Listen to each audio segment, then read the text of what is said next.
வணக்கம் உறவுகளே. இப்போ பார்த்தீங்கன்னு சொன்னால் இந்த பீச் வந்து அக்கறையில் இருக்கிற பீச். இது வாட்டர் டேங்குக்கு முன்னாடி இருக்குது. இந்த பீச்சு ஈசிஆரில் இருக்குது. போய் பாருங்கள் எப்படி இருக்குன்னு சொல்லி. க்ரௌடு கொஞ்சம் லிமிட்டாக இருக்கும், ரொம்ப க்ரௌடெல்லாம் இருக்காது. நம்ம பசங்களோட போய் குளித்து நம்ம என்ஜாய் பண்ணிட்டு வரலாம். சனி ஞாயிறு மட்டும் ரொம்ப கூட்டமாக இருக்கும். வீக்கெண்டுடைய அந்த ஓஎம்ஆரில் வேலை பார்க்குற ஐடி பசங்கள்லாம் கூட்டமாக வருவாங்க. அதெல்லாம் வீக் டேஸில் போங்க, நல்லாயிருக்கும். கடைகளும் கொஞ்சம் கம்மி தான், ஆனால் நல்லாயிருக்கும். போய் பசங்களோட என்ஜாய் பண்ணிட்டு வரலாம். பாருங்கள் பீச்சு. நம்ம பீச்சில் போய் மண்ணில் நடக்கிறதே நமக்கு ஒரு தனி சுகம்தான். பீச்சில் கடைகள் நிறையவே இருக்குது. இந்த கடையெல்லாம் போய் பாருங்கள். நம்ம பீச்சுக்கு போனாலே வடை, பஜ்ஜி, சுண்டல், பானிபூரி, வேட்பூரி சாப்பிட்றது தான் நமக்கு பிடிக்கும். பாருங்கள், ஆனால் கடைகள் எல்லாமே இருக்குது. நிறைய நம்மளுக்கு கூட்டமும் கம்மியாக இருக்கும். நமக்கு கூட்டம் ஜாஸ்தியாக இருக்கும்போது தான் நமக்கு கஷ்டமாக இருக்கும். இது ஓகேயாக இருக்கும். போய் பாருங்கள். நமக்கு என்ன வேணுமோ அங்கே விலையும் கம்மி தான், பிரச்சனை இல்லை. நம்ம வாங்கி சாப்பிட்லாம். அதிகமான காசும் கிடையாது. இந்த பீச்சில் போய் பார்த்தீங்கன்னா உங்களுக்கு தெரியும். இது வந்து நீங்கள் ஈசிஆரில் வாட்டர் டேங்குக்கு முன்னாடி இருக்கிற பீச்சு. நல்லா இருக்கும் இந்த பீச்சு. யாரெல்லாம் போய் பார்க்குறீங்களோ இப்போ வந்து பாருங்கள் பீச்சு. இதில் வந்து நம்மளுக்கு வீட்டுக்கு பக்கத்தில் இருக்கிற ஒரு அண்ணா வந்து சோளக்கடை வச்சுருக்காங்க. பாருங்கள், இதுதான் அந்த கடை. நம்ம ஸ்வீட் கார்ன் வந்து தீயில் வாட்டி கொடுப்பாங்க. நல்லா இந்த ஸ்வீட் கார்ன் வந்து தீயில் வாட்டி கொடுப்பாங்க. தீயில் வாட்டி மசாலா போட்டு லெமன் போட்டு கொடுப்பாங்க. நல்லாயிருக்கும். இப்போ சின்ன பசங்களுக்கு காரம் பிடிக்காது அப்படின்னு சொல்லுவாங்க வந்து சொன்னிங்கன்னா பட்டர் போட்டு கொடுப்பாங்க. நல்லாயிருக்கும். வாங்கி சாப்பிடுங்க. ஸ்வீட் கார்ன் வந்து நம்ம வாட்டி சாப்பிட்றது நல்லது தான், உடம்புக்கு நல்லது. சாப்பிடுங்க. நமக்கு ரொம்ப பிடிக்கும். அதனால் நம்ம வாங்கிட்டு அப்படியே பீச்சில் நடந்து போயிட்டு கொஞ்சம் ரிலாக்ஸ் ஆகிட்டு வருவோம். இந்த வீடியோ தொடர்ந்து பாருங்கள். உங்களுக்கு பிடிச்சிருந்தா லைக் பண்ணுங்கள், ஷேர் பண்ணுங்கள், கமெண்ட் பண்ணுங்கள். மறக்காமல் சப்ஸ்கிரைப் பண்ணி அந்த பெல் பட்டனை அழுத்தி விடுங்க. அப்போ தான் நான் போடுற வீடியோ உங்களுக்கு உடனுடனே வரும். பாருங்கள், கடையிலெல்லாம் நான் எடுத்திருக்கேன். அப்படியே பார்த்துட்டு வந்தீங்கன்னா உங்களுக்கு தெரியும். நான் இப்போது வீடியோக்குள்ளே பாருங்கள், பார்த்துட்டே வாங்க. பாருங்கள், மலையில் நடந்து போயிட்டு இது பண்ணுறதுக்கு. அதே மாதிரி நான் இன்னொரு ஆச்சரியம் காட்டுறேன். வாங்க, வீடியோ ஃபுல்லாக பார்த்துட்டே வந்தீங்கன்னா தான் உங்களுக்கு அதை என்னென்னு சொல்லி காமிக்க முடியும். வீடியோக்குள்ளே அப்படியே வாங்க பார்க்கலாம்.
நாங்கள் இந்த பீச்சுக்கு வந்து அம்மா பௌர்ணமிக்கு அடுத்த நாள் வந்தனாங்க. அதாவது ஒரு 7 மணிக்கு வந்தபடியாக அப்போ தான் வந்து சந்திரன் வந்து மேலே வந்து கொண்டிருக்கிறாரு.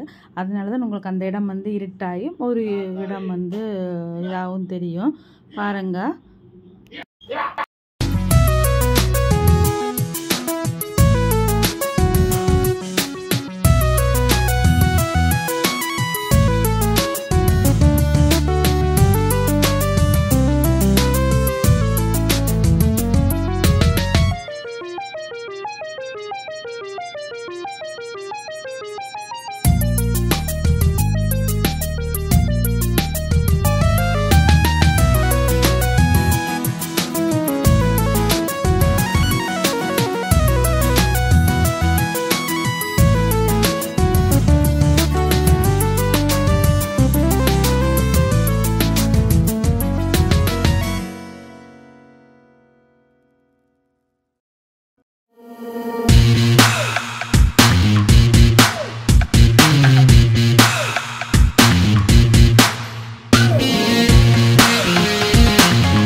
ஓகே, இந்த பீச்சில் வந்து நாங்கள் மசாலா சுண்டல் வாங்கி சாப்பிட்டோம். அப்புறமா சோளம் சாப்பிட்டோம். அதான் பசங்களுக்கு காரம் பிடிக்காததுனால பட்டர் போட்டு சோளம் சாப்பிட்டோம். அப்புறமா நம்ம வாட்டின சோளம் எல்லாம் சாப்பிட்டோம். பாருங்கள், உங்களுக்கு நாங்கள் காமிக்கிறோம். பட்டர் போட்டு நல்லாயிருக்கும், சாப்பிட்டு பாருங்கள். இது வந்து சுட்ட சோளம் சொன்னோம்ல, இதுதான் சுட்டது, தீயில வாட்டி கொடுப்பாங்க. அவ்வளோ அருமையாக நல்லாயிருக்கும். சாப்பிட்டு பாருங்கள், தெரியும் உங்களுக்கு. அப்புறம் நம்ம பசங்க மோமோஸு, அப்புறம் ப்ரெட் ஆம்லேட்டு இதெல்லாம் வாங்கி சாப்பிட்டாங்க. நம்ம இது வந்து ஆட்டோமேட்டிக் பானிபூரி. இது பாருங்கள், இது நீங்கள் பார்த்துருப்பீங்களான்னு எனக்கு தெரியல. நம்ம பானிபூரி உருளைக்கிழங்கு மசாலா வச்சு கொடுப்பாங்க. நம்ம அதில் வந்து கை நீட்டினா ஆட்டோமேட்டிக்காக வரும். நல்லது, சேஃப், நமக்கு பிரச்சனை கிடையாது. வாங்கி சாப்பிடுங்க. இங்கே வந்தீங்கன்னாலே உங்களுக்கு தெரியும், பாருங்கள்.